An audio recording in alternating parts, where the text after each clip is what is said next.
Shalom! Você está no podcast Exegese e Exposição. Exegese on demand para você. Aqui é o Davidson Bignon. Eu sou mestre em Ciências da Religião, professor de Exegese Bíblica no seminário, pastor congregacional e também publisher editorial. Eu ajudo pastores e líderes cristãos a fazer estudos bíblicos na igreja sem ter problemas com interpretações erradas. Então, se você está pensando em compreender a sua Bíblia com segurança, não deixe de assistir a mais episódios como este aqui. Muito bem, então assine o canal, acione o sininho, curta, comente e também compartilhe. Você poderá me dar uma força me ajudando a ampliar o alcance com os estudos bíblicos de qualidade na internet.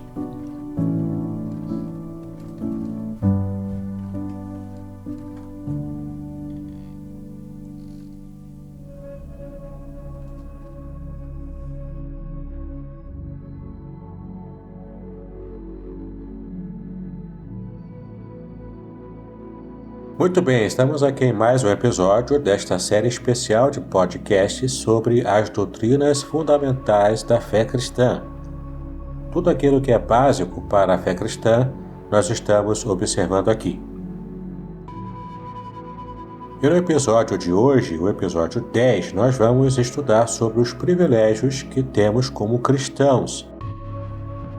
E o texto para que você possa memorizar está em Romanos capítulo 12, versículo 1, que diz o seguinte: Rogo-vos, pois, irmãos, pelas misericórdias de Deus, que apresenteis os vossos corpos por sacrifício vivo, santo e agradável a Deus, que é o vosso culto racional. São inúmeros os privilégios do cristão, mas o maior deles é sem dúvida o fato de ter sido alcançado pela graça de Deus com a salvação em Cristo Jesus. No decorrer da sua vida, o cristão vai experimentando essa grande quantidade de privilégios, porque a vida em Cristo é plena de bênçãos. Confira em João capítulo 10, versículo 10. No episódio de hoje, nós vamos estudar apenas alguns destes privilégios. E o primeiro privilégio é a adoração. Ele é bastante requisitado nas nossas igrejas evangélicas, né? O quanto o povo de Deus gosta de adorar ao Senhor. A adoração é a maneira pela qual a igreja cumpre o seu propósito de honrar a Deus e, ao mesmo tempo que isso é uma responsabilidade, constitui-se também em grande privilégio. É uma grande honra estarmos adorando ao Senhor. Quais são as qualidades da nossa adoração? Deus só aceita do homem a adoração que possui características que agradam ao seu coração, né? Quais são então essas características? A primeira delas, a adoração deve ser espiritual. Quando oferecemos ao Senhor a adoração espontaneamente, nós fazemos isso com o nosso íntimo. Isso é uma adoração espiritual.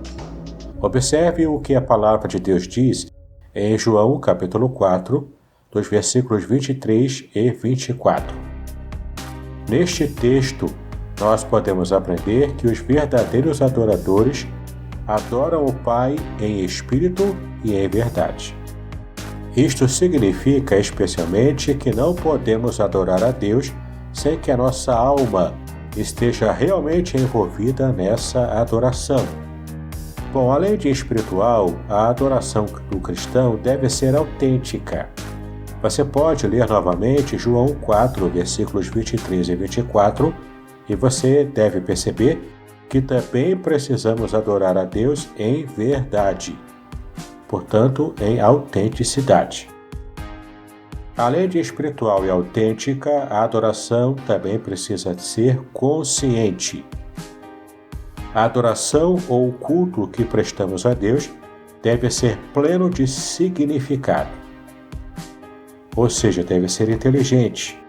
Por quê? Porque nós somos seres humanos dotados da faculdade da inteligência. Veja o que está escrito, portanto, em Romanos capítulo 12, versículo 1. O que Paulo está mencionando aqui? Ele está dizendo que precisamos apresentar os nossos corpos por sacrifício vivo, santo e agradável a Deus, que é o nosso culto. A palavra-chave é racional, ou seja, um culto que tem razão de ser. Ele é um culto bastante consciente, né? Nós não estamos oferecendo a Deus um culto inconsciente, mas um culto consciente. Nós sabemos o que estamos fazendo. Além disso tudo, nós também precisamos prestar atenção às partes da nossa adoração. As principais partes integrantes da adoração que a comunidade cristã deve oferecer a Deus são a pregação da palavra, o louvor e também a oração. Observe o que diz em Colossenses capítulo 3, do versículo 16, e depois o capítulo 4, versículo 2. E anote no seu caderno aí quais são os elementos da adoração mencionados nesses versículos. Temos ainda na Palavra de Deus uma informação sobre a extensão da adoração. O culto cristão não se oferece a Deus apenas no templo. Oferecemos a Ele a nossa adoração com a vida em todas as circunstâncias em que vivemos. Você pode observar isso em Colossenses, no capítulo 3, versículo 17. Anote então no seu caderno o que você percebeu deste versículo. Assim, o cristão deve honrar o nome de Cristo em todas as suas atitudes e relacionamentos também. Bom, então encerramos aqui o assunto do primeiro privilégio do cristão, que é a adoração.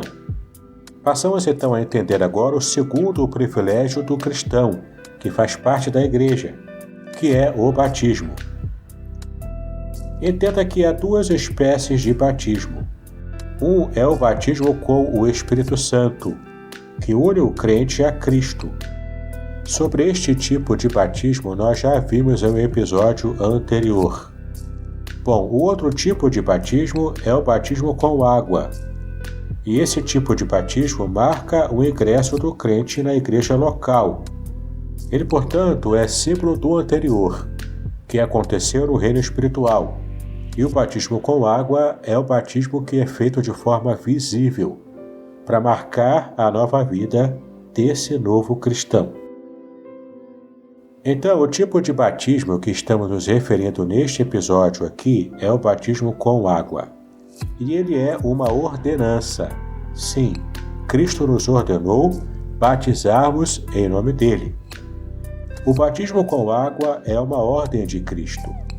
Todos os que recebem a Cristo como Senhor e Salvador devem ser batizados como sinal visível de terem iniciado uma nova relação com ele, pela fé. É uma ordenança contida na comissão que Jesus deu aos seus discípulos. Observe 2 versículos da Palavra de Deus. O primeiro deles é Mateus 28, 19, e o segundo, Marcos 16, versículo 16.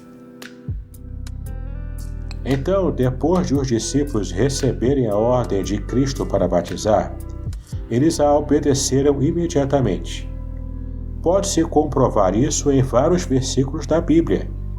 Observe, por exemplo, Atos, capítulo 2, de 38 a 41, capítulo 8, versículo 38, capítulo 9, versículo 18, capítulo 10, versículos 47 e 48, e por fim, capítulo 16, versículo 33. São várias as passagens, conseguiu perceber?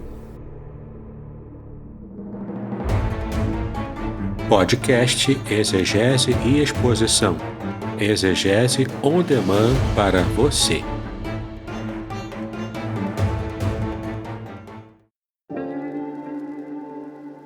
Shalom! Aqui é o Davidson Pignon. Eu ajudo pastores e líderes cristãos a fazer estudos bíblicos na igreja sem ter problemas com interpretações bíblicas erradas. Então, se você está pensando em compreender a sua Bíblia com segurança, não deixe de assistir a mais conteúdos como este aqui neste canal.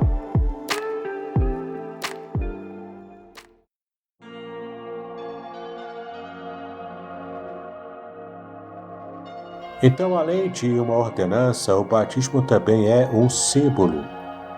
O batismo com água é um símbolo do batismo espiritual que já aconteceu anteriormente. Esse batismo espiritual foi realizado pelo Espírito Santo no momento da sua conversão, como nós já estudamos. O batismo com água, portanto, não salva ninguém, não tem qualquer valor para regenerar, não pode apagar pecados. Ele é um ato externo, que deve se seguir a transformação interna operada no homem que se arrependeu dos seus pecados e creu em Cristo.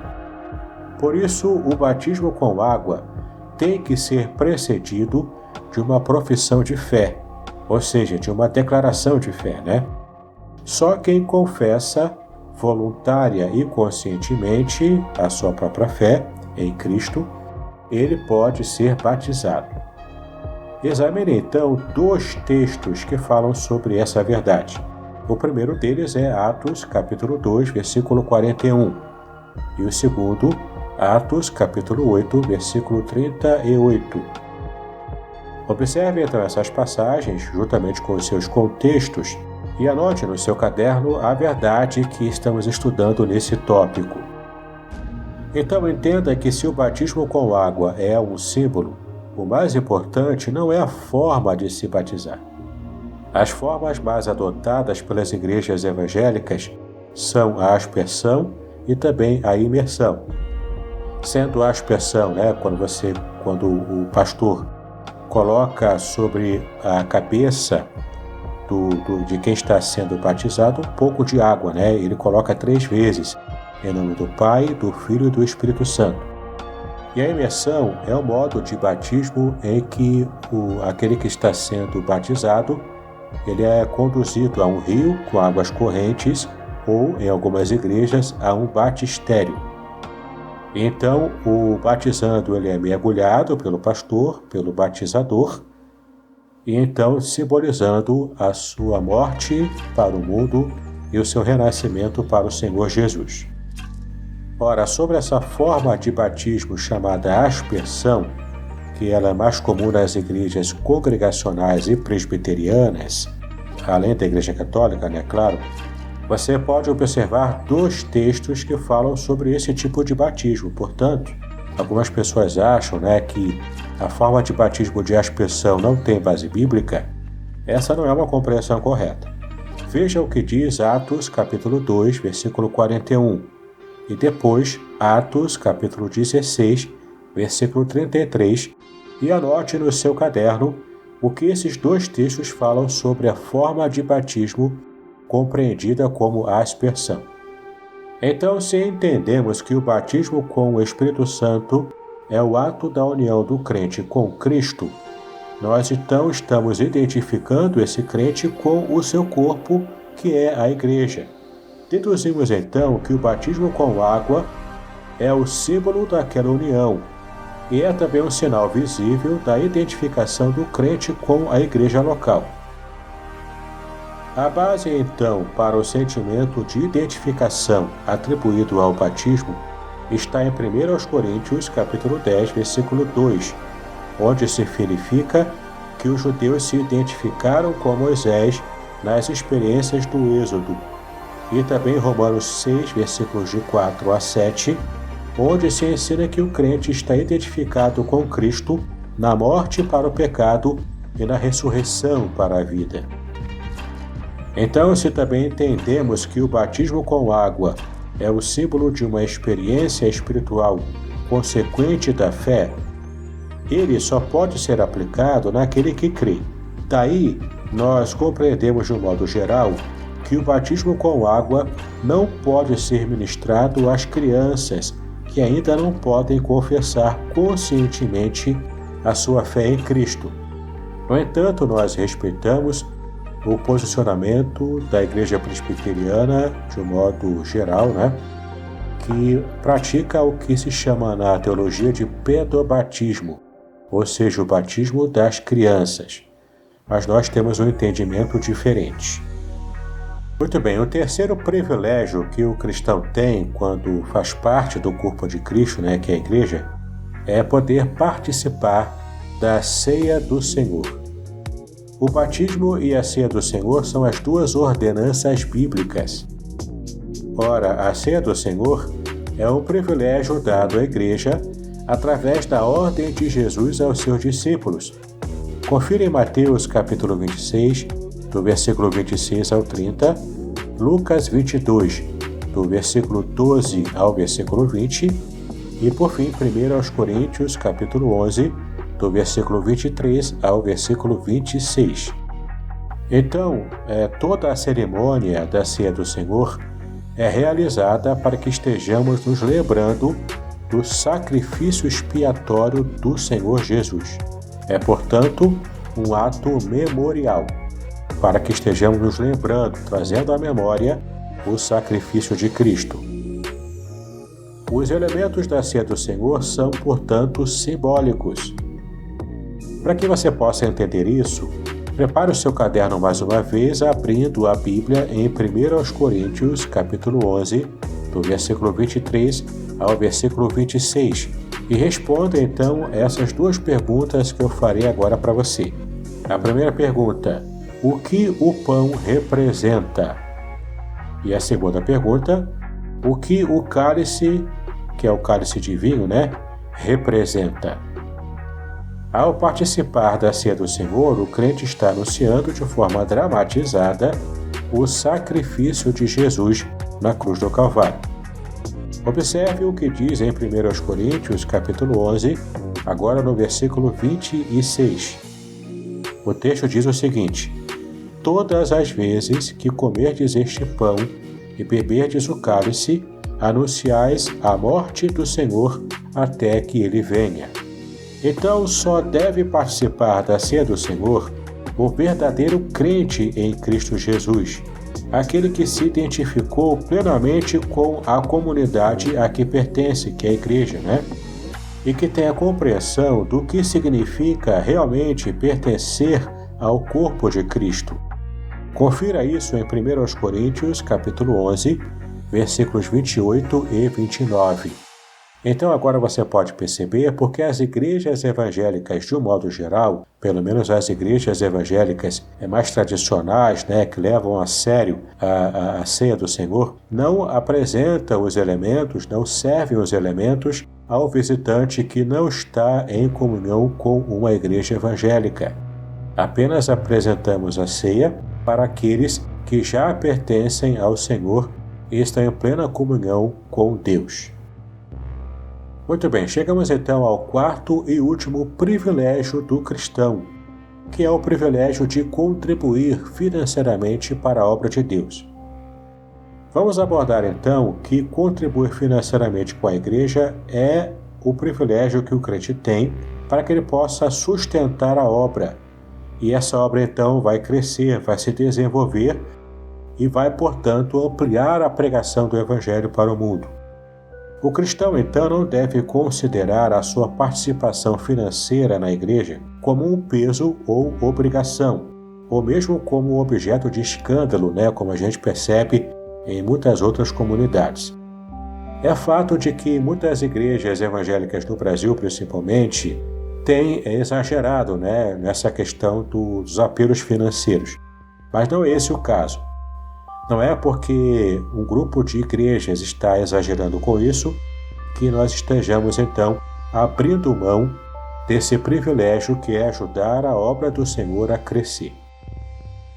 Quando fazemos isso, nós estamos, então, ajudando para que o empreendimento divino, que é a expansão do reino de Deus, possa acontecer com mais rapidez. Há duas formas que nós podemos usar para contribuir para o crescimento da igreja. A primeira delas é a oferta.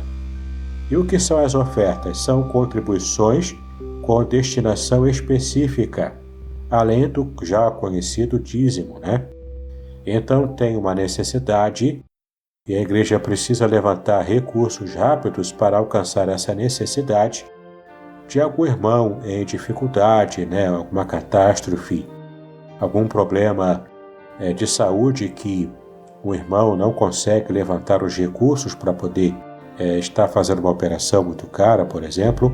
Então a igreja pode levantar ofertas especiais para suprir essa necessidade. Além das ofertas, temos também o sistema de dízimos, que a Bíblia se refere desde o Antigo Testamento. O dízimo, portanto, é a contribuição que consiste em 10%, ou conforme o linguajar bíblico, a 10ª parte, dos bens recebidos por alguém, pelo fiel. Então essa parte, esse dízimo, ele é entregue à igreja para que possa ser aplicado no serviço do Senhor. Ao contrário do que muita gente fala e até faz chacota com o povo de Deus, as pessoas dizem em tom de brincadeira, em tom de zombaria, de que nós estamos entregando os dízimos à casa de Deus para sustentar o pastor, a vida mansa do pastor. Ora, eu sei que essa é uma realidade que infelizmente acontece sim em muitos ministérios. Mas entenda, meu irmão, minha irmã, você não deve usar isso como desculpa para deixar de contribuir com a obra de Deus. Portanto, a principal atitude que você precisa ter antes de começar a entregar os seus dízimos é você ter a consciência de que você está numa igreja séria, uma igreja que presta contas daquilo que recebe como oferta e dízimo. Uma igreja, portanto, que possa te dar segurança na sua administração financeira. E então, você consegue contribuir de modo tranquilo, com a sua consciência limpa, porque você sabe que você está cumprindo a sua parte e que a liderança dessa igreja também está usando com bastante seriedade todo o recurso que entra ali, para a administração da obra de Deus. Inclusive, com o dízimo e oferta, você pode sustentar obras missionárias em todo o nosso país, E o quanto precisamos de pessoas, que tenham os seus bolsos convertidos para que possam então ajudar e abençoar a muitas vidas. Bom, sobre o dízimo ainda precisamos falar algumas informações importantes. A primeira delas é que o dízimo é uma prática regulamentada por Moisés no Antigo Testamento. Você pode conferir a regulamentação do dízimo em Levítico 27, do versículo 30 ao 32, e também em Deuteronômio capítulo 14, versículos 22 e 23. Bom, e depois que o dízimo foi regulamentado por Moisés na sua lei, o dízimo também foi exigido pelos profetas. Confira em Malaquias capítulo 3, do versículo 6 ao versículo 12, o quanto o povo levava a sério essa instituição do dízimo para a manutenção do templo do Senhor. E para não ficarmos apenas no Antigo Testamento, nós podemos também recuperar aqui a informação de que Jesus recomendou a prática do dízimo. E é justamente por esta razão que o sistema de contribuição dizimal ainda é adotado pelos evangélicos. Veja então o que Jesus disse em Lucas capítulo 11, versículo 42, e também em Mateus capítulo 23, versículo 23. Entenda, meu irmão, minha irmã, que o dízimo é o mínimo que o cristão deve trazer à casa do Senhor. A Bíblia nos mostra o exemplo de uma viúva pobre que deu o dízimo, para que pudesse dar a sua contribuição para a manutenção do templo. Confira isso em Marcos, capítulo 12, do versículo 41 a 44. Você pode observar que havia no coração daquela mulher o motivo certo para contribuir. Ela amava a Deus e confiava que Ele podia prover recursos para a sua sobrevivência. Ela, portanto, aprendeu que contribuir é uma questão de amor e confiança. Portanto, é muito errada a atitude daquele que quer contribuir com o dízimo, visando a receber o dobro de alguma bênção, visando assim a comprar, mais ou menos, uma bênção, uma resposta de oração, algo assim.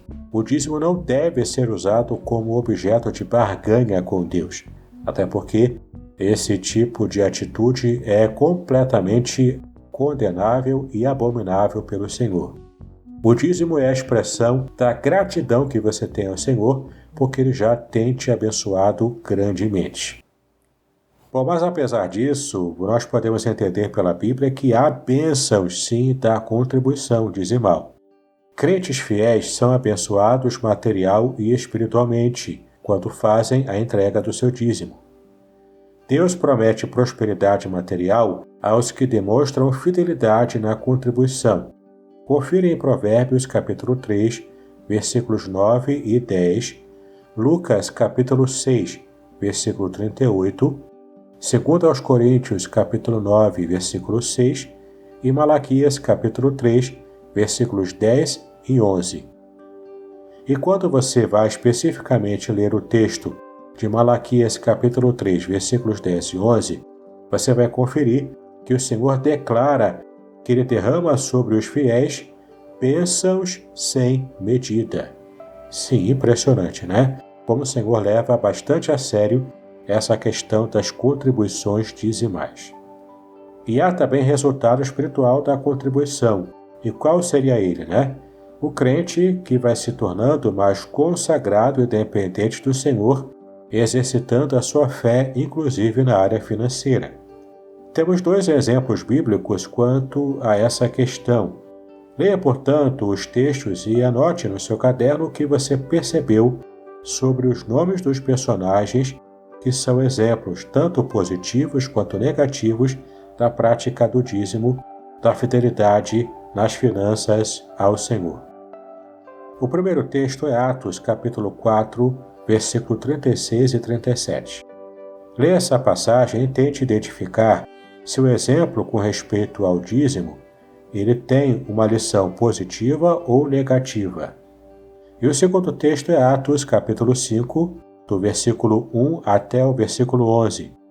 Tente observar também se essa passagem traz um exemplo positivo ou negativo de quem está trazendo a contribuição para a casa do Senhor. Então, você pode ter percebido ao longo do nosso episódio de hoje que privilégios trazem consigo responsabilidades. Portanto, o verdadeiro cristão leva uma vida responsável, cumprindo as suas obrigações para com Deus, para com o mundo e também para com a igreja. E por causa dessa atitude, ele desfruta de todos os privilégios e alegrias que a nova vida em Cristo traz. Muito bem, chegamos ao final deste episódio. Espero que você tenha aproveitado bastante o conteúdo e prepare-se para o nosso próximo, que será o Deus em quem você crê. Vamos conhecer um pouco mais sobre quem é o Senhor que nós cremos, amamos e servimos. Então, enquanto você espera o próximo episódio, assine o canal do YouTube, clique no sininho, curta e também compartilhe com os seus amigos. Faça um comentário caso você queira, para que você possa participar desse estudo também, trazendo talvez a sua dúvida, uma contribuição relevante para o tema do nosso estudo. Que Deus abençoe os seus estudos, paz e bênção sobre a sua vida.